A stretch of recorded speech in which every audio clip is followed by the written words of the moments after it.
আসসালামু আলাইকুম ওয়া রাহমাতুল্লাহি ওয়া বারাকাতুহু। ওয়ালাইকুম আসসালাম ওয়া রাহমাতুল্লাহি ওয়া বারাকাতুহু। আমরা আল্লাহ সুবহানাহু ওয়া তাআলার পবিত্র শাহী দরবারে শুকরিয়া আদায় করছি যে মহান আল্লাহ সুবহানাহু ওয়া তাআলা আমাদেরকে দীর্ঘ একটি মাস সিয়াম সাধনা করার, রোজা রাখার তৌফিক দিয়েছেন। বলছি আলহামদুলিল্লাহ। আলহামদুলিল্লাহ। রব্বানা লাকাল হামদ রব্বানা লাকাল হামদ হামদান কাসীরান তাইয়িবান হামদান কাসীরান তাইয়িবান মুবারাকান ফীহি মুবারাকান ইয়া রাব্বি ইয়া রাব্বি লাকাল হামদ লাকাল হামদ লিজালালি ওয়াজহিক লিজালালি ওয়াজহিক ওয়া লিআযীমি সুলতানিক। ওয়া লিআযীমি সুলতানিক। মহান আল্লাহ তাআলার শাহী দরবারে শুকরিয়া আদায় করলাম। ইয়ারজিউ ওয়া মান দাআ বিদাওয়াল জাহিলিয়া ফাহুয়া জুসাই জাহান্নাম।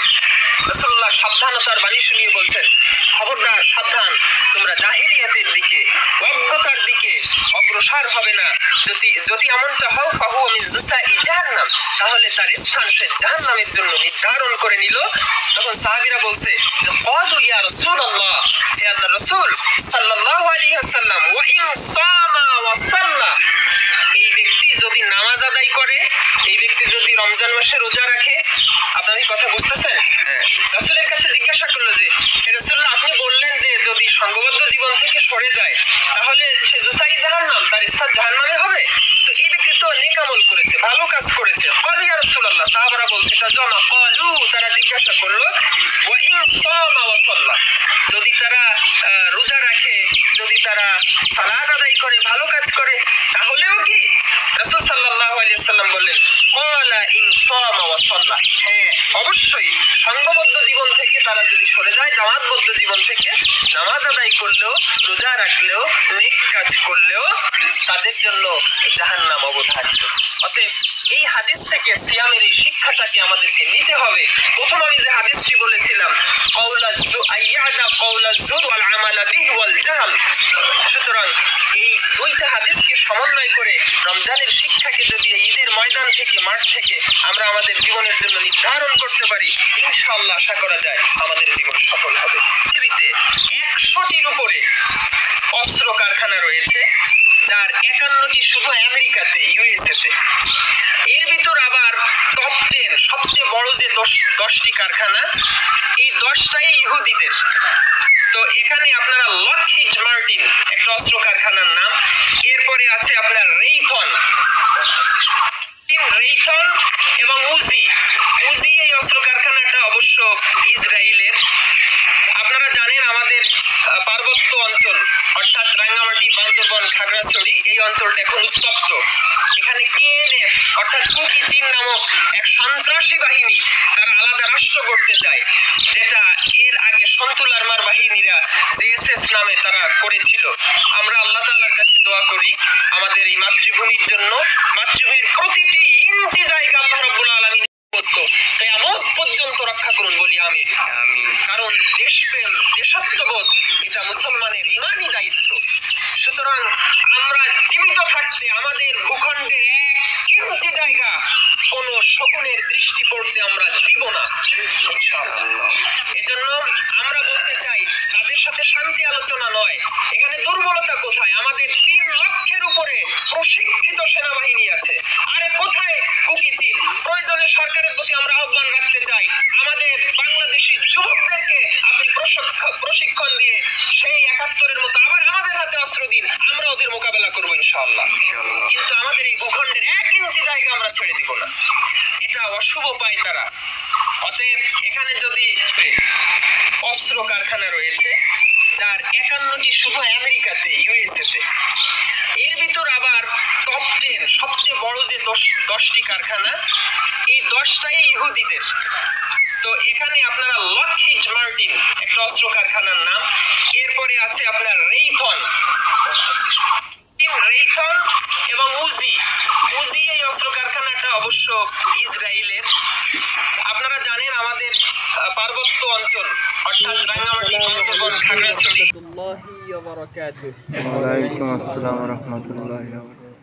আমরা আল্লাহ সুবহানাহু ওয়া তাআলার পবিত্র শাহী দরবারে শুকরিয়া আদায় করছি যে মহান আল্লাহ সুবহানাহু ওয়া তাআলা আমাদেরকে দীর্ঘ একটি মাস সিয়াম সাধনা করার, রোজা রাখার তৌফিক দিয়েছেন, বলছি আলহামদুলিল্লাহ। আলহামদুলিল্লাহ। রব্বানা লাকাল হামদ হামদান কাসীরান তাইয়িবান হামদান কাসীরান তাইয়িবান মুবারাকান ফিহি মুবারাকান ইয়া ফিহি রাব্বি ইয়া রাব্বি লাকাল হামদু লাকাল হামদ লিজালালি ওয়াজহিক লিজালালি ওয়াজহিক ওয়ালি আযীমি সুলতানিক। ওয়ালিয়াজিম আমরা সুলতান। মহান আল্লাহ তাআলার শাহী দরবারের শুকরিয়া আদায় করলাম। সম্মানিত উপস্থিতি, আল্লাহ রাব্বুল আলামিন পবিত্র কোরআন আল কারীমে একটি ঘোষণা করেছেন এভাবে যে, ইয়া আইয়ুহাল্লাযীনা আমানু কুতিবা আলাইকুমুস সিয়ামু কামা কুতিবা আলাল্লাযীনা মিন ক্বাবলিকুম লাআল্লাকুম তাত্তাকুন। এই আয়াতের মাধ্যমে মূলত আল্লাহ তাআলা সিয়াম বা রোজার বিধানটি আমাদের উপর ফরজ করেছেন। এখানে আল্লাহ তাআলা বলছেন যে, হে বিশ্বাসীরা, হে ঈমানদারেরা, তোমাদের উপর আমি সিয়াম বা রোজা ফরজ করেছি, যেভাবে এই বিধানটিকে ফরজ করা হয়েছিল তোমাদের পূর্ববর্তী উম্মতদের প্রতি। অর্থাৎ সিয়ামের এই বিধানটি প্রত্যেক নবী এবং রাসূল এবং তার অনুসারী বা উম্মতদের উপর ফরজ ছিল, যেভাবে আমাদের রাসূলের উপর ফরজ করা হয়েছে। কেন? লাআল্লাকুম তাত্তাকুন, যাতে তোমরা তাকওয়া অবলম্বন করতে পারো, খোদা ভীতি অবলম্বন করতে পারো, জান্নাতে যাওয়ার পথ যেন তোমাদের জন্য সহজ হয়। এই জন্য এই রোজার বিধানটি আল্লাহ তাআলা মানব জাতির উপর তথা আমাদের উপর দিয়েছেন। এবার আমি আপনাদের সামনে একটি হাদিস বলতে চাই। আন আবি হুরায়রা রাদিয়াল্লাহু তাআলা আনহু قال قال رسول الله صلى الله عليه وسلم। সবাই পড়ি সাল্লাল্লাহু আলাইহি ওয়াসাল্লাম।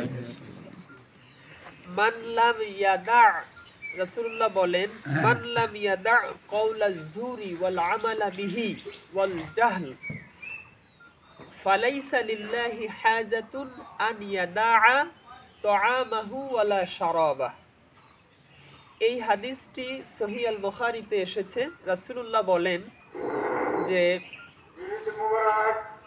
এখানে রাসূল সাল্লাল্লাহু আলাইহি ওয়াসাল্লাম বলছেন, মান লাম ইয়াদা কাওলাজ জুর, যে ব্যক্তি রোজা রাখলো, সিয়াম পালন করলো, কিন্তু মিথ্যা কথা পরিত্যাগ করতে পারলো না। খুব গুরুত্বপূর্ণ পয়েন্ট কিন্তু। আল্লাহ তাআলা কোরআনে বলেছেন সিয়াম কেন দিয়েছি? লাআল্লাকুম তাত্তাকুন, তোমরা যাতে তাকওয়া অবলম্বন করতে পারো।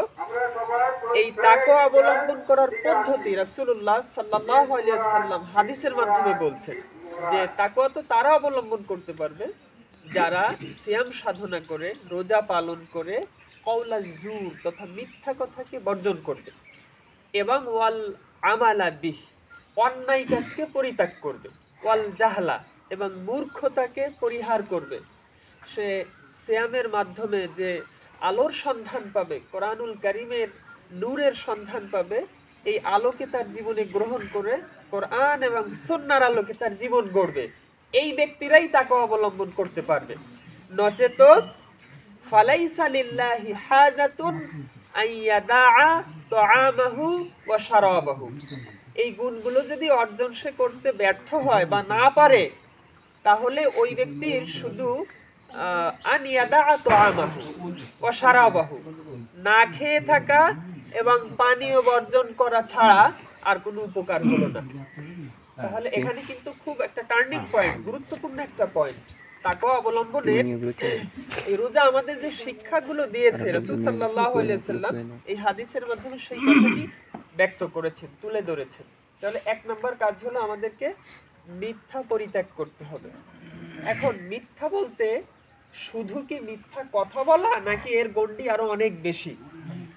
এই বিষয়টা আমরা কোরআন থেকে একটু জানতে চেষ্টা করি অল্প সময়। সম্মানিত হাজিরিন, দেখুন আল্লাহ রাব্বুল আলামিন পবিত্র কোরআন আল কারীমে অন্য আয়াতে এভাবে স্পষ্ট রূপে বলছেন যে, সুন্নাতুল্লাহিল্লাতি, আল্লাহ রাব্বুল আলামিনের প্রত্যেকটি কাজ করার একটা পদ্ধতি আছে, এবং সেই শুরু থেকে এই পদ্ধতিটা আল্লাহ তাআলা চালু রেখেছেন, আর এই পদ্ধতি এখনো পরিবর্তিত হয় নাই। তার মানে হলো, আমরা যদি কোনো কিছু অর্জন করতে চাই দুনিয়ার জীবনে, সেখানে যেভাবে কষ্ট করতে হয়, শ্রম দিতে হয়, একইভাবে পরকালীন জীবনের নাজাতের জন্য আমাদেরকে শ্রম দিতে হবে, কষ্ট করতে হবে। এই জন্যই মূলত দুনিয়ার জীবনে আমাদের সকল প্রকার অসত্য, অন্যায়, মিথ্যা এগুলোকে পরিত্যাগ করতে হবে।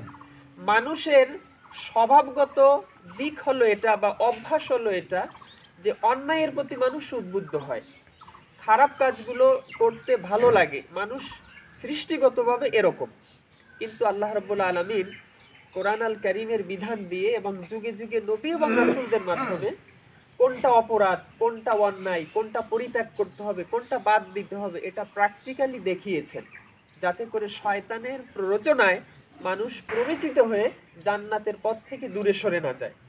যেহেতু আমাদের সামনে নবী এবং রাসূলদের মাধ্যমে এই পথগুলো পরিষ্কার করা আছে, এই জন্য আমরা কখনো বিভ্রান্ত হতে চললেও, খারাপ দিকে চলে গেলেও তৎক্ষণাৎ যেন আবার কোরআন আর সুন্নাহর আলোকে সঠিক পথে ফিরে আসতে পারি, এই প্রশিক্ষণের জন্য এই সিয়াম বা রমজান আল্লাহ আমাদেরকে দান করেছে। যে মহা নিয়ামত, আমরা দীর্ঘ 1 মাস ব্যাপী সিয়াম সাধনা করেছি। আল্লাহ তাআলা আমাদের প্রত্যেকের রোজাগুলো কবুল করে নিন, বলি আমিন। আমাদের জীবনের গুনাহগুলো মাফ করে দিন। আমাদের পূর্বপুরুষ যারা অন্ধকার কবরে চলে গিয়েছেন, আল্লাহ তাআলা তাদের কবরে জান্নাতের নূর দ্বারা ভরপুর করে দিন, বলি আমিন।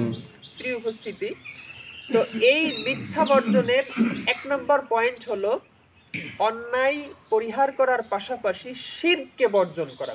মানে সবচেয়ে বড় মিথ্যা বা অপরাধকে কোরআনের ভাষায় এখানে শিরককে বলা হয়েছে। আল্লাহ বলেছেন ওয়া'বুদুল্লাহা ওয়ালা তুশরিকু বিহি শাইআ। হে আমার বান্দারা, হে আমার গোলামেরা, তোমরা আমার আনুগত্য করো। আল্লাহ তাআলা বলছেন তোমরা আমার ইবাদত করো, আমার গোলামি করো, আমার আনুগত্য করো, আর তোমরা শিরক কি বর্জন করো। এখন শিরকটা কি? মূলত শিরক হলো এমন এক অপরাধ যেটা সবচেয়ে বড় একটা অপরাধ। অন্য অন্য অপরাধ করলে আল্লাহ তাআলা ক্ষমা করতে পারেন, কিন্তু শিরকের মতো অপরাধ করলে আল্লাহ তাআলা এতটা রাগান্বিত হন যে এই অপরাধটাকে আল্লাহ তাআলা ক্ষমা করেন না। এত ভয়ঙ্কর অপরাধ। তো রাসূল সাল্লাল্লাহু আলাইহি ওয়াসাল্লাম হাদিসে যেটা বলেছেন, মাল্লাম ইয়াদা কাওলা যুর, যে মিথ্যা বর্জন করতে পারলো না, এই রোজার মাধ্যমে তার তাকওয়া সাধিত হবে না, অর্জন হবে না। তো এই তাকওয়া অর্জন করতে হলে 1 নম্বর যেটা বাদ দিতে হবে তা হলো শিরক বাদ দিতে হবে।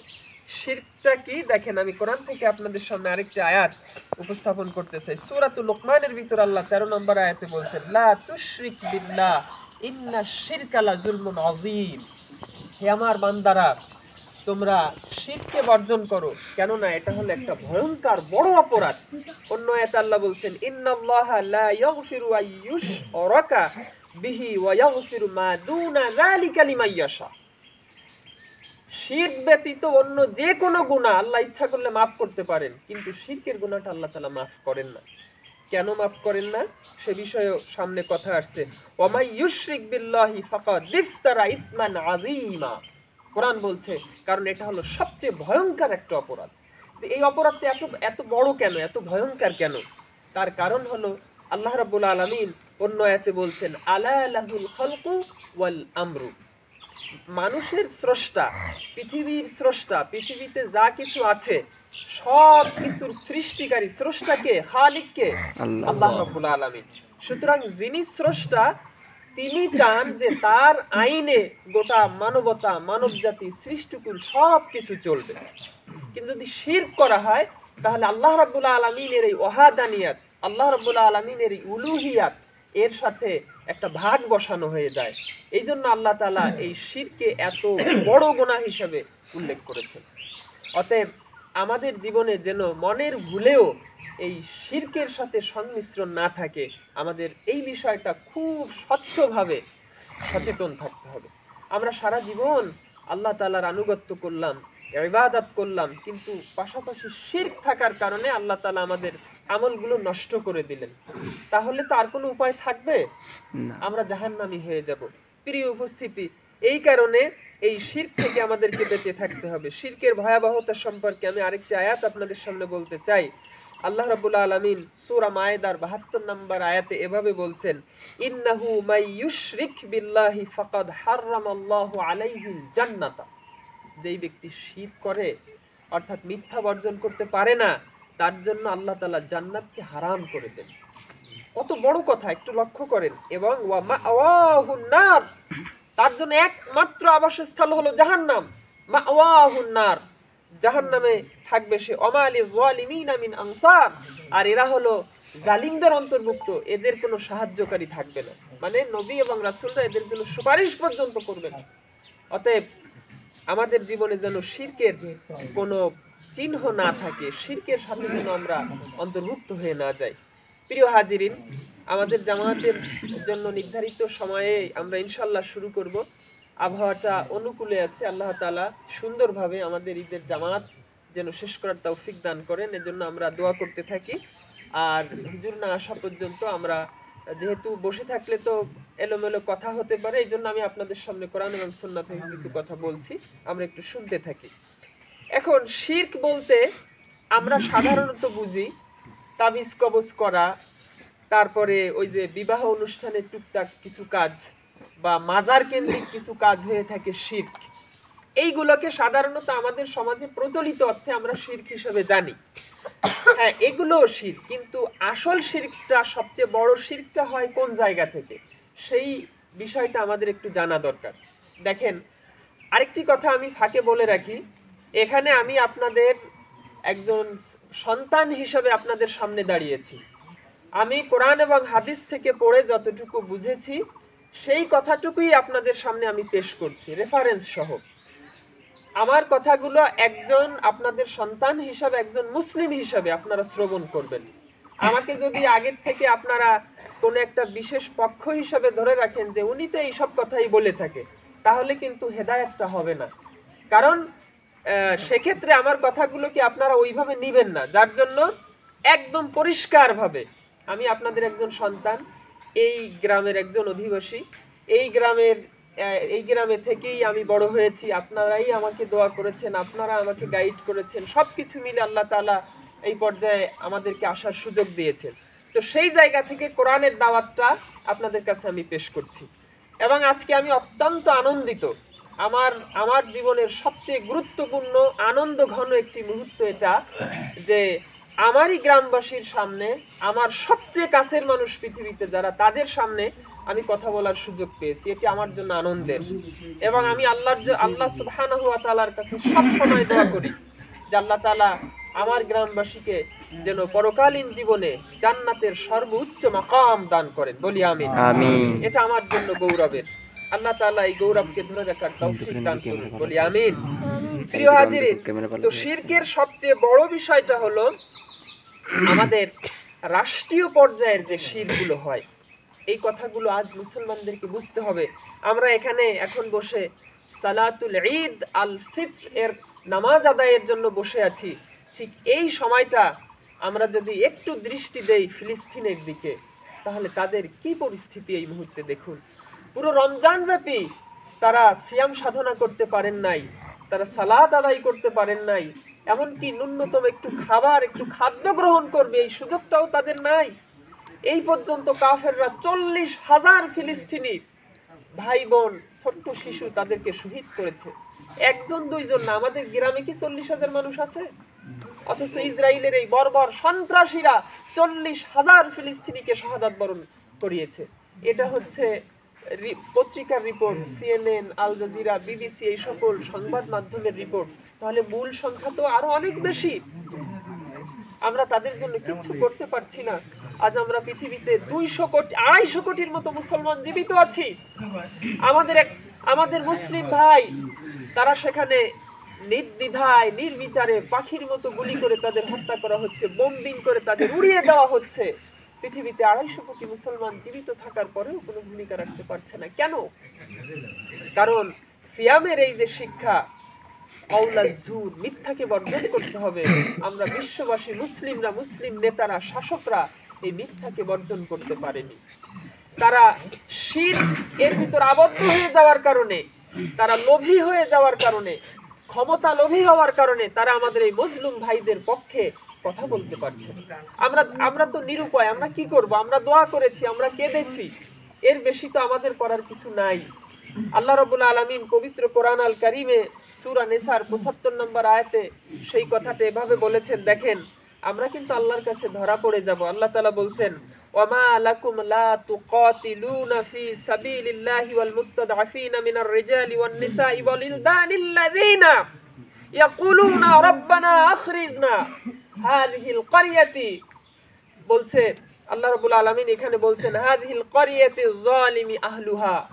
হে আল্লাহ, অসহায় নারী, অসহায় শিশু, অসহায় বৃদ্ধ তারা হাজারি করে বলছে, তোমাদের কি হলো, কেন তোমরা আমাদের জন্য সংগ্রাম করছো না? আল্লাহ তাআলা বলছেন, কেন তোমরা আমার প্রতি সংগ্রাম করছো না?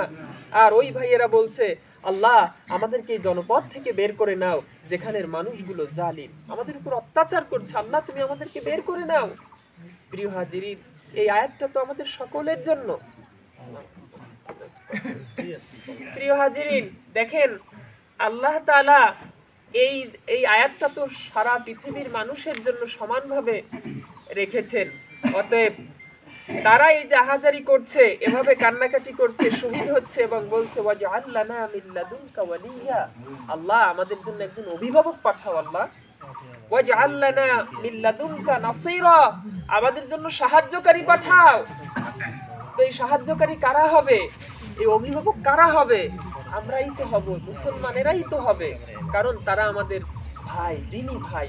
কিন্তু দেখেন সারা পৃথিবীর মুসলমানেরা আমরা কোনো ভূমিকা রাখতে পারছি না, আমরা শুধু দোয়া করছি। এখানে তো শুধু দোয়া করলে হবে না, এখানে তাদের জন্য দোয়াটা হলো মুসলমানদের পক্ষ থেকে তাদেরকে সামরিক সহায়তা দিতে হবে। আপনারা জানেন এই যুদ্ধটা শুরু হওয়ার পরে এ পর্যন্ত 56 বারের মতো আমেরিকার প্রেসিডেন্ট থেকে শুরু করে অন্যরা তারা এই ইসরায়েলে এসেছে। এই যুদ্ধের ভিতরে তারা টনকে টন অস্ত্র তারা ইসরায়েলকে দিয়েছে, কিন্তু আমরা মুসলমানেরা আমরা শুধু দোয়া করেছি। কিন্তু আমাদের মুসলিম নেতা যারা আছে, 58টি দেশের রাষ্ট্রপ্রধান মুসলমান, আশেপাশে সব দেশগুলো, আরব লীগের দেশগুলো সব মুসলমান, কিন্তু আমরা তাদের সামরিক সহায়তা, অস্ত্রের সহায়তা, কথা বলেন না, আপনারা একটু খেয়াল করেন। সম্মানিত হুজুর চলে এসেছেন, আমি এখানে তাদের জন্য দোয়ার অর্থ হলো তাদেরকে সামরিক সহায়তা দিতে হবে। তাদের তো অস্ত্র প্রয়োজন, ওদের তো অস্ত্র নাই, কিচ্ছু নাই।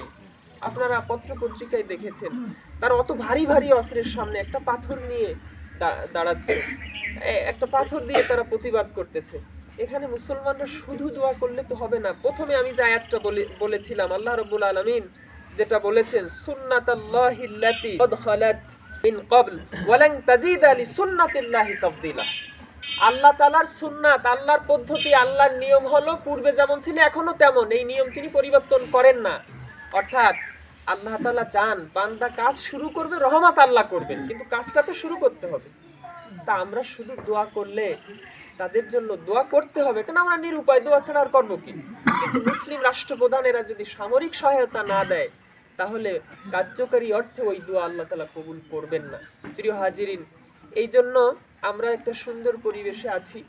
আল্লাহ তাআলা সারা পৃথিবীর মুসলমানদের এই পরিবেশটা সুন্দর করে দিন, আমরা সেই দোয়াটাই করব। এবং যেই কারণে মুসলমানদের এই অধঃপতনটি নেমে এসেছে, যে শিরকের কারণে, রাষ্ট্রীয় শিরকের কারণে, সেই শিরক থেকে আমাদের বের হয়ে আসতে হবে এবং শুধুমাত্র আইন হবে আল্লাহ রাব্বুল আলামিনের। মানুষ হিসেবে আমরা গোলামি করব শুধুমাত্র আল্লাহ তাআলার, অন্য কারো না। এই নীতির উপর যখনই মুসলমানরা আবার আসতে পারবে, আল্লাহর সেই সাহায্য আবার আমাদের উপরে আসবে। যতদিন আমরা শুধু আল্লাহর আইন মানার মানসিকতা পোষণ না করব এবং এই প্র্যাকটিস শুরু না করব, এতদিন দোয়া আমরা করব ঠিক আছে, কিন্তু কার্যকারীভাবে ওই সাহায্যটা আমরা পাবো না, কারণ এটা হলো আল্লাহর সুন্নাত, আল্লাহ তাআলার পদ্ধতি। প্রিয় হাজিরিন, আর এই পদ্ধতিটা নতুন না। আল্লাহ তাআলা বলছেন, দেখেন রাসূলুল্লাহকে দিয়ে আল্লাহ বলাচ্ছেন, ইন্নী রাসূলুল্লাহি ইলাইকুম জামিআ। হে রাসূল, আপনি তো বিশ্ব নেতা, রাসূলুল ইলাইকুম জামিআ, সারা পৃথিবীর জন্য, সার্বজনীন কল্যাণের জন্য আপনাকে পাঠিয়েছি। এই দায়িত্বটা আপনার কাঁধে দিয়ে কুল মা কুনতু বিদআম মিনার রাসূল। আর হে রাসূল, আপনি নতুন রাসূল না, আপনার আগে যত লক্ষ লক্ষ হাজার হাজার নবী এবং রাসূল ছিল, তাদের উপর আমি এই দায়িত্বটি অর্পণ করেছিলাম। এখানে আল্লাহ তাআলা রসুল বলেছেন, রসুল অর্থাৎ একটা জমা, প্লুরাল, এক বচন না, বহু বচন। অসংখ্য নবী এবং রাসূল পৃথিবীতে এসেছেন, প্রত্যেকের কাজ ছিল আল্লাহ তাআলার আইনকে প্রতিষ্ঠিত করা। অতএব রাসূল সাল্লাল্লাহু আলাইহি ওয়াসাল্লামের শেষ উম্মত হিসাবে আমাদের উপরও দায়িত্ব হলো এই মূল কাজটা কাঁধে নিয়ে কাজটাকে এগিয়ে নেওয়া। প্রিয় হাজিরিন, আমি আরেকটি হাদিস বলে কথা শেষ করব। আমরা একটু লক্ষ্য করি, 7:28 বাজে, আমি অল্প সময়ের ভিতর শেষ করে দেব। দেখেন, রাসূল সাল্লাল্লাহু আলাইহি ওয়াসাল্লাম একটি লম্বা হাদিসে বলছেন, আমি অংশ বিশেষ বলছি, আনিল হারিসিল আশআরি রাদিয়াল্লাহু তাআলা আনহু আনিন নবী সাল্লাল্লাহু আলাইহি ওয়াসাল্লাম قال, এই হারিস আল আশআরি রাদিয়াল্লাহু তাআলা আনহু থেকে হাদিসটি বর্ণিত। হাদিসটি তিরমিজি 3102 নম্বর হাদিস হিসেবে এসেছে এবং সুনানে আহমদের 18275 নম্বর সিরিয়ালে এসেছে। আমি নিজে হাদিসটি বের করে পড়েছি, যাচাই করেছি আপনাদের সামনে বলার জন্য। এখানে রাসূলুল্লাহ বলছেন, আনা আমুরুন্নাকুম বিখামস, আল্লাহ তাআলা আমাকে 5টা বিষয়ের আদেশ করেছেন। আল্লাহু আমারনি বিহিন্না বিল জামাআ, এর 1 নাম্বার হলো মুসলিমদেরকে ঐক্যবদ্ধ জীবন গড়তে হবে, সংঘবদ্ধ জীবন গড়তে হবে। ওয়াসসামঈ ওয়াত-তাআহ, এবং নেতাদের আনুগত্য করতে হবে, ইসলামী প্রজাতন্ত্রের নেতাদের। ওয়াত-তাআহ, মান্য করতে হবে। ওয়াল হিজরা, প্রয়োজনে হিজরত করতে হবে। ওয়াল জিহাদ ফি সাবিলিল্লাহ, এবং আল্লাহর পথে সংগ্রাম করতে হবে। ফাইন্নাহু মান ফারাজা মিনাল জামাআতি কিদা শিবরিন ফাকাদ খলআ রিবকাতিল ইসলামি মিন উনুকিহি।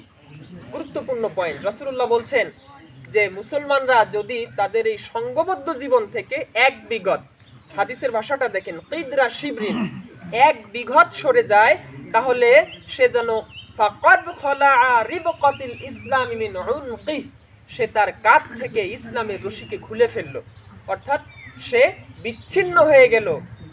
আলা, এটাকে হরফে তানবীহ বলা হয়, সাবধানতা সূচক শব্দ। আলা, সাবধান। আইয়ারজিআ ওয়া মান দাআ বিদাওয়াল জাহিলিয়া ফাহুয়া জুসাই জাহান্নাম। রাসূলুল্লাহ সাবধানতার বাণী শুনিয়ে বলছেন, খবরদার, সাবধান, তোমরা জাহিলিয়াতের দিকে, অজ্ঞতার দিকে অগ্রসর হবে না। যদি এমনটা হও, ফাহুয়া মিন জুসাই জাহান্নাম, তাহলে তার স্থান সে জাহান্নামের জন্য নির্ধারণ করে নিল। তখন সাহাবীরা বলছে যে, ক্বালু ইয়া রাসূলুল্লাহ, হে আল্লাহর রাসূল সাল্লাল্লাহু আলাইহি ওয়াসাল্লাম, ওয়া ইন সামা ওয়া সাল্লা, এই ব্যক্তি যদি নামাজ আদায় করে, এই ব্যক্তি যদি রমজান মাসে রোজা রাখে, আপনারা কি কথা বুঝতেছেন? হ্যাঁ। রাসূলের কাছে জিজ্ঞাসা করলো যে, হে রাসূলুল্লাহ, আপনি বললেন যে যদি সংঘবদ্ধ জীবন থেকে সরে যায় তাহলে সে জুসাই জাহান্নাম, তার স্থান জাহান্নামে হবে। তো এই ব্যক্তি তো নেক আমল করেছে, ভালো কাজ করেছে। ক্বালু ইয়া রাসূলুল্লাহ, সাহাবারা বলছে এটা জমা। ক্বালু, তারা জিজ্ঞাসা করলো, ওয়া ইন সামা ওয়া সাল্লা, যদি তারা রোজা রাখে, যদি তারা সালাত আদায় করে, ভালো কাজ করে, তাহলেও কি? রাসূল সাল্লাল্লাহু আলাইহি ওয়াসাল্লাম বললেন, ক্বালা ইন সামা ওয়া সাল্লা, হ্যাঁ, অবশ্যই সংঘবদ্ধ জীবন থেকে তারা যদি সরে যায়, জামাতবদ্ধ জীবন থেকে, নামাজ আদায় করলেও, রোজা রাখলেও, নেক কাজ করলেও তাদের জন্য জাহান্নাম অবধারিত। অতএব এই হাদিস থেকে সিয়ামের এই শিক্ষাটাকে আমাদেরকে নিতে হবে। প্রথম আমি যে হাদিসটি বলেছিলাম, আইয়াদা কওলা যুর ওয়াল আমালা বিহি ওয়াল জাহাল, সুতরাং এই 2টা হাদিসকে সমন্বয় করে রমজানের শিক্ষাকে যদি এই ঈদের ময়দান থেকে, মাঠ থেকে আমরা আমাদের জীবনের জন্য নির্ধারণ করতে পারি, ইনশাআল্লাহ আশা করা যায় আমাদের জীবন সফল হবে। প্রিয় হাজিরিন, আমি পরিশেষে একটি তথ্য আপনাদের সামনে পেশ করতে চাই। তা হলো, আপনারা জানেন বর্তমান পৃথিবীতে 100টির উপরে অস্ত্র কারখানা রয়েছে, যার 51টি শুধু আমেরিকাতে, ইউএসএতে। এর ভিতর আবার টপ 10 সবচেয়ে বড় যে 10টি কারখানা, এই 10টাই ইহুদিদের। তো এখানে আপনারা লকহিড মার্টিন একটা অস্ত্র কারখানার নাম, এরপরে আছে আপনার রেইথন, আলহামদুলিল্লাহ হুজুর আমাকে লম্বা সময় কথা বলতে বলছেন, আমি চেষ্টা করছি যতটুকু পারি। তো লকহিড মার্টিন, রেইথন এবং উজি, এই অস্ত্র কারখানাটা অবশ্য ইসরায়েলের। আপনারা জানেন আমাদের পার্বত্য অঞ্চল, অর্থাৎ রাঙ্গামাটি, বান্দরবন, খাগড়াছড়ি, এই অঞ্চলটা এখন উত্তপ্ত। এখানে কেএনএফ অর্থাৎ কুকি চীন নামক এক সন্ত্রাসী বাহিনী, তারা আলাদা রাষ্ট্র গড়তে চায়, যেটা এর আগে সন্তুল আরমার বাহিনীরা জেএসএস নামে তারা করেছিল। আমরা আল্লাহ তাআলার কাছে দোয়া করি আমাদের এই মাতৃভূমির জন্য। মাতৃভূমির প্রতিটি ইঞ্চি জায়গা আল্লাহ রাব্বুল আলামিনের স্বাধীনতা, সার্বভৌমত্ব কিয়ামত পর্যন্ত রক্ষা করুন, বলি আমিন। আমিন। কারণ দেশপ্রেম, দেশত্ববোধ এটা মুসলমানের ইমানি দায়িত্ব। সুতরাং আমরা জীবিত থাকতে আমাদের ভূখণ্ডের 1 ইঞ্চি জায়গা কোনো শকুনের দৃষ্টি পড়তে আমরা দিব না ইনশাআল্লাহ। ইনশাআল্লাহ। এজন্য আমরা বলতে চাই তাদের সাথে শান্তি আলোচনা নয়, এখানে দুর্বলতা কোথায়? আমাদের 3 লক্ষের উপরে প্রশিক্ষিত সেনাবাহিনী আছে, আরে কোথায় কুকিচিল? প্রয়োজনে সরকারের প্রতি আমরা আহ্বান রাখতে চাই, আমাদের বাংলাদেশি যুবকদেরকে আপনি প্রশিক্ষণ দিয়ে সেই 71-এর মতো আবার আমাদের হাতে অস্ত্র দিন, আমরা ওদের মোকাবেলা করবো ইনশাআল্লাহ। ইনশাআল্লাহ। কিন্তু আমাদের এই ভূখণ্ডের 1 ইঞ্চি জায়গা আমরা ছেড়ে দিব না, এটা অশুভ পায় তারা। অতএব এখানে যদি কোনো প্রশাসনের ভাইয়েরা বা গোয়েন্দার ভাইয়েরা থাকেন, এই তথ্য আপনারা যথাযথ কর্তৃপক্ষের কাছে পৌঁছাবেন বলে আমরা বিশ্বাস করি। প্রিয় হাজিরিন, তো এখানে আপনারা জানেন র্যান্ড কর্পোরেশন যেটা তৈরি করেছে আমেরিকা, তথ্যটি সুন্দর করে আমাদের বুঝতে হবে। র্যান্ড কর্পোরেশন, এদের কাজ হলো সারা পৃথিবীতে, এটা একটা থিঙ্ক ট্যাঙ্ক, অর্থাৎ এরা চিন্তা ভাবনা করে সারা দিন যে কোন জায়গায় যুদ্ধ বাঁধানো যায়, মুসলমানদের কিভাবে সাইজ করা যায়, এই জন্য আলাদা সংস্থা, নীতি নির্ধারণী ফর্ম। তে র্যান্ড কর্পোরেশনের কাজ হলো সারা বিশ্বে যুদ্ধের জন্য এই পরামর্শ দেওয়া, আমেরিকার মাধ্যমে এই কাজগুলো তারা করে। এই র্যান্ড কর্পোরেশনের পরামর্শে লিবিয়াতে যুদ্ধ হয়েছে, এই র্যান্ড কর্পোরেশনের পরামর্শে ইরাক যুদ্ধ হয়েছে, এই র্যান্ড কর্পোরেশনের কারণে আরব লীগের সাথে যুদ্ধ হয়েছে, এই র্যান্ড কর্পোরেশনের কারণে আফগানিস্তানকে ধ্বংস করে দিয়েছিল তারা, এটাই তাদের কাজ। আপনারা আরেকটি তথ্য জানবেন, কারণ যদি যুদ্ধ না হয় তাহলে অস্ত্র তারা বিক্রি করবে কোথায়? তারা যুদ্ধ বদায় অস্ত্র বিক্রি করবে, আবার এইদিকে আমাদের মাথায় হাত বুলাবে। কিন্তু মুসলমান শাসকরা তারা ঘুমিয়ে আছে নাকে তেল দিয়ে, কারণ তারা কোরআন সুন্নাহ থেকে দূরে সরে গিয়েছে। ওই যে একটু আগে যে শিরকের কথা বললাম, রাষ্ট্রীয় শিরক তাদের অন্তরে অন্তরে রয়েছে। ক্ষমতার জন্য তারা সত্য কথাকে বলছে না, তারা মুখ বন্ধ করে বসে আছে, যার জন্য 250 কোটির মতো 200 কোটির মতো মুসলমান পৃথিবীতে জীবিত থাকার পরেও 40,000 ফিলিস্তিনি ভাই বোনেরা শহীদ হলো বিগত 6 মাসে, অথচ তাদের একটা অস্ত্র দিয়ে মুসলমান শাসকেরা সহায়তা করে নাই। আমরা তো অনেক দূরের দেশ, তাদের আশেপাশে 27টা আরব দেশ আছে, তা নিয়ে আরব লীগ আলাদা সংঘ আছে, তারা যদি 10টা করে অস্ত্র দেয়, ওরকম ইসরায়েল দিনে 10 বার দখল করা যায়। কিন্তু কেউ কোনো কথা বলে নাই, সবাই দোয়া করতেছে, এই দোয়ায় কাজ হবে? তাদের তো দোয়া মানে সামরিক সহায়তা, ন্যাচের অধীনে তারা সৈন্য দিচ্ছে, অথচ আমরা তাদের কিছু দিতে পারি নাই। এটা আমাদের ব্যর্থতা মুসলমানদের। তো এই র্যান্ড কর্পোরেশন দেখেন, এরা অস্ত্র বিক্রি করে করে এভাবে মুসলমান দেশগুলো ধ্বংস করে দিচ্ছে। ওসামা বিন লাদেনের নাম আপনারা শুনেছেন, আজকে আপনারা কি বলবেন জানি না, এই ব্যক্তিকে নিয়ে আপনারা গবেষণা করুন। উনি কিন্তু সৌদি আরবিয়ার নাগরিক এবং ধনকুবের ধনাঢ্য পরিবারের সন্তান। পৃথিবীর টপ 10 যারা ধনী, যাদের লিস্ট আছে, আপনারা অনলাইনে সার্চ দিয়ে দেখবেন, এদের ভিতর তার পিতা একজন ছিলেন। এবং ওসামা বিন লাদেন উনি শুধুমাত্র একজন আলিম নন, তিনি ইকোনমিক্সের উপর পিএইচডি করা, তিনি কমার্সের উপর পিএইচডি করা, ইঞ্জিনিয়ারিং এর উপর পিএইচডি করা। এই ব্যক্তি যখন দেখলেন যে র্যান্ড কর্পোরেশন এই কাজটা করতেছে, তাহলে মুসলমানদের তো এর বিরুদ্ধে কিছু করতে হবে, তা না হলে মুসলমান তো দাঁড়াতে পারবে না ঘুরে। তখন তিনি আল কায়দা গঠন করেছিলেন। কিন্তু আল কায়দা যদি সোচ্চার হয়, জিহাদের সপক্ষের যদি কাজ করে, তাহলে তো কাফির, মুশরিক, ইয়াহুদি, খ্রিস্টানরা নাস্তানাবুদ হয়ে যাবে। এই জন্য তাকে সন্ত্রাসী বানাইছে। এই জন্য পৃথিবীতে আল কায়দা মানে সন্ত্রাসী। কিন্তু মূল ইতিহাসটা কি আপনারা পড়ে রেখেছেন? ওনার মূল নামটা হলো উসামা ইবনে আব্দুল্লাহ ইবনে আওয়াদ ইবনে লাদিন। এই ব্যক্তি যখন আল কায়দা গঠন করলেন, এবং ওই সময়টার অবস্থা আপনারা জানেন, পরবর্তী সময়ে দেখা গেল যে মুসলমানদের শক্তি সঞ্চারিত হচ্ছে, তখন তারা কৌশল করে র্যান্ড কর্পোরেশনের একটা পার্ট হিসাবে মুভ ফাউন্ডেশন গঠন করলো। এই মুভ ফাউন্ডেশনের কাজ কি জানেন? মুভ ফাউন্ডেশনের কাজ হলো এরা সারা পৃথিবীতে এই কথাটা এখন প্রচার করতেছে যে ইসলামে কোনো চরমপন্থা নাই, ইসলাম মানে ওই মিষ্টি মিষ্টি কিছু কাজ করবা, এইটা হলো ইসলাম। অর্থাৎ কৌশলে তারা জিহাদকে মাইনাস করেছে, কারণ জিহাদ হলো মুসলমানদের মূল শক্তি। জিহাদের চেতনা যদি না থাকে, তাহলে মুসলমানরা তাদের ঐতিহ্য রাখতে পারবে না। রাসূল সাল্লাল্লাহু আলাইহি ওয়াসাল্লাম তার জীবদ্দশায়, এখন জিহাদ আবার আন্দাজে তো একজনের ঘাড়ে লাফ দিয়ে উঠবে না, অবস্থার আলোকে প্রয়োজনে মুসলমানরা জিহাদ করবে, এটা ফরজ। তারা মুফ ফাউন্ডেশনের মাধ্যমে এই কাজটা করে মুসলমানদেরকে একদম স্বাভাবিক করে ফেলেছে। আমরা ওই যে ছোটখাটো ইবাদতের ভিতর ইসলামকে সীমাবদ্ধ করে ফেলেছি, এটা তারা করতেছে। এবং বাংলাদেশে শীর্ষ পর্যায়ের 400 আলেম আছে এই মুফ ফাউন্ডেশনের তালিকায়। তাদের দেওয়া হালুয়া রুটি বাগবাটোয়ারা খেয়ে ইসলামের মূল ব্যাখ্যাকে তারা ঘুরিয়ে দিচ্ছে। নাউজুবিল্লাহ মিন যালিক। পরবর্তীতে আপনার ট্রান্সজেন্ডার, কিছুদিন আগের ইস্যু আপনারা জানেন, এটা তাদের তৈরি করা কৌশলে। বাংলাদেশের রন্ধ্রে রন্ধ্রে তারা ঢুকে গিয়েছে মুসলমানদের ঈমান নষ্ট করার জন্য। আজ আমি আহ্বান জানাবো আমার এলাকাবাসীকে, এই মুসলিম জনপদকে, এই যুবকদেরকে কোরআন এবং সুন্নাহর সঠিক জ্ঞান অর্জন করে এই সকল পাপিষ্ঠদের উত্তম জবাব দেওয়ার জন্য তৈরি হতে হবে তোমাদের। কারণ তোমরা এই খান জাহান আলী রহমতুল্লাহ আলাইহির এই পবিত্র ভূমিকে, এই পূর্ণ ভূমিকে ইসলামের সে আবাদ ভূমিতে পরিণত করবে ইনশাআল্লাহ। আমি যে কথাটি বলতে চাই, এই মুফ ফাউন্ডেশনের খপ্পর থেকে আমাদের বেরোতে হবে। প্রিয় হাজিরিন, আমাকে হুজুর বলেছেন 45 পর্যন্ত বলতে, আমি তার আগেই শেষ করবো ইনশাআল্লাহ।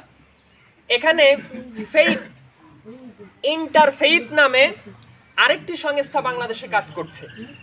এই ইন্টারফেইথের কাজ হলো আন্তধর্মীয় বিশ্বাস। দেখেন কৌশল কি। ইন্টারফেইথের কাজ হলো তারা এইটা প্রচার করছে যে ইসলাম ইজ দ্য বেস্ট, ইসলাম হলো সবচেয়ে উত্তম, কিন্তু অন্য অন্য ধর্মে যা যা ভালো আছে সেইগুলোও নিতে হবে।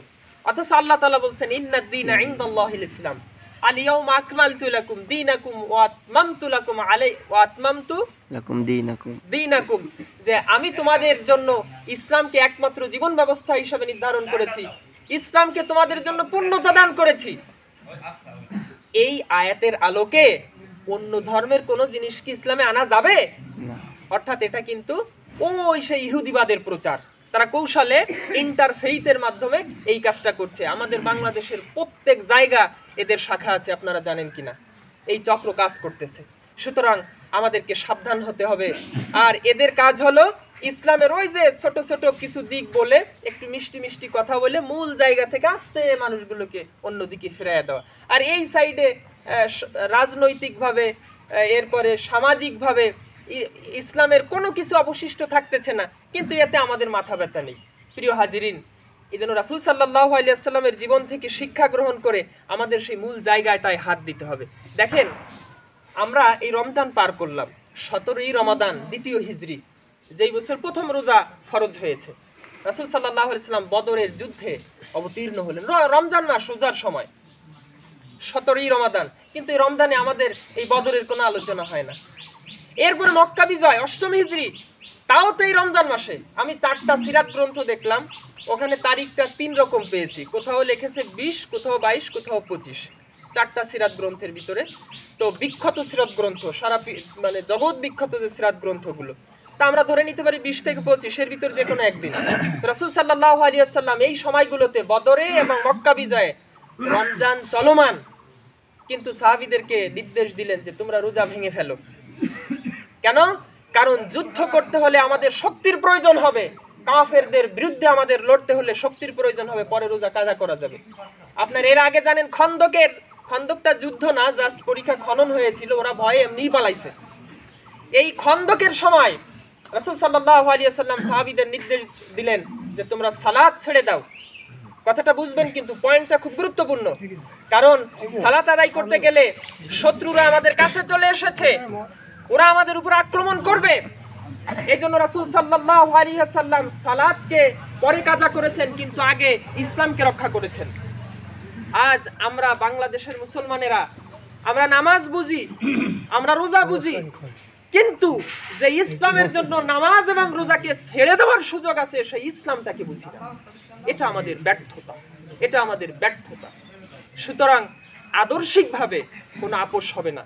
আমি যুবকদের প্রতি আহ্বান জানাবো, যারা ইতিকাফ করেছে, আমি অত্যন্ত খুশি হয়েছি। আমি 2 মসজিদে বারবার গিয়েছি, ওদের সাথে কথা বলেছি। এই যুব সমাজ যদি ইসলামের দিকে অগ্রসর হয়, তাহলে ইসলামকে পৃথিবীতে কোনো শক্তি ঠেকাতে পারবে না ইনশাআল্লাহ। জাগরণ তৈরি হবে, বিপ্লব তৈরি হবে, এই বিপ্লবের মহানায়ক হবে তোমরা ইনশাআল্লাহ। অতএব দায়িত্ব নিয়ে তোমাদেরকে সেই ভূমিকায় অবতীর্ণ হতে হবে। আর গার্ডিয়ান যারা আছে, অভিভাবক যারা আছেন, সকলকে এই যুবকদেরকে সহায়তা করতে হবে। আমরা যদি ইসলামকে বুঝতে পারি, তাহলে এরা যেভাবে করে এই ইসলামের কাজে ভালো কাজে অগ্রসর হয়েছে, বাকি সব কাজে ইনশাআল্লাহ এরা এভাবে অগ্রসর হতে পারবে। কিন্তু দেখেন এই ইতিকাফটা হলো সুন্নাতে মুআক্কাদা লিল কিফায়া। তো এই সুন্নাত কাজটা অতীব তাৎপর্যপূর্ণ গুরুত্বপূর্ণ সুন্নাত। আলহামদুলিল্লাহ এরা পালন করেছে, গোটা এলাকাবাসীকে পাপের হাত থেকে এরা রক্ষা করেছে। এদের যেভাবে আপনারা সাপোর্ট দিয়েছেন, ফরজ কাজে ওয়াজিব কাজেও এদেরকে এইভাবে সহায়তা করবেন। ইসলামী আন্দোলনের জন্য একামতে দ্বীনের কাজে এরা যখন অগ্রসর হবে, আপনারা এদের শত্রু মনে করবেন না, এদের বিরুদ্ধে বাঁকা দৃষ্টি পোষণ করবেন না, বরং এদের উৎসাহ দিয়ে সামনের দিকে এগিয়ে দিবেন। আমরা তো মরে যাব, কবরে চলে যাব, এই জেনারেশন থাকবে, ওরা আমাদের কবরের পাশে দাঁড়িয়ে আল্লাহর কাছে আমাদের ক্ষমার জন্য হাত তুলবে। এটাই তো আমরা চাই। জেনারেশন টু জেনারেশন এভাবে হয়ে আসছে। আমি তো সারা জীবন স্থায়ী হব না। আমি একসময় মনে আছে ছোট ওই পিছনে বসতাম, দেখেন আস্তে আস্তে এখানে চলে এসেছি। আর কিছুদিন পরে আল্লাহ তাআলা ডাক দিলে চলে যেতে হবে, এটাই নিয়ম। আমাদের কবরের পাশে হাত কারা তুলবে? এই যুব সমাজই তুলবে। অতএব ইতিকাফে যেমন আপনারা হেল্প করেছেন, ইসলামের প্রতিটি প্রশ্নে আদর্শিক জায়গা থেকে আপনারা ওইভাবে হেল্প করবেন। ওদেরকে অন্যভাবে নিবেন না, অন্য আঙ্গিকে নিবেন না। সবচেয়ে আগে হচ্ছে আমার ইসলাম। ইসলামের সাথে যেটা যায় না আমরা সেটা করতে পারবো না, সেই শিরকে বর্জন করব। সম্মানিত হাজিরিন, আমি এখানেই কথা শেষ করছি। আমি অত্যন্ত আনন্দিত, আমি আপ্লুত যে আমার সবচেয়ে প্রিয় মানুষদের সাথে আমি সাক্ষাৎ করতে পেরেছি এবং তাদের সামনে তাদের একজন সন্তান হিসাবে আমি কথা বলার সুযোগ পেয়েছি। এতে আমি অনেক আনন্দিত এবং আল্লাহ তাআলার কাছে আমি দোয়া করি সকলে আমরা সম্মিলিতভাবে যেন জান্নাতে একত্রিত হতে পারি। আসসালামু আলাইকুম ওয়া রাহমাতুল্লাহ।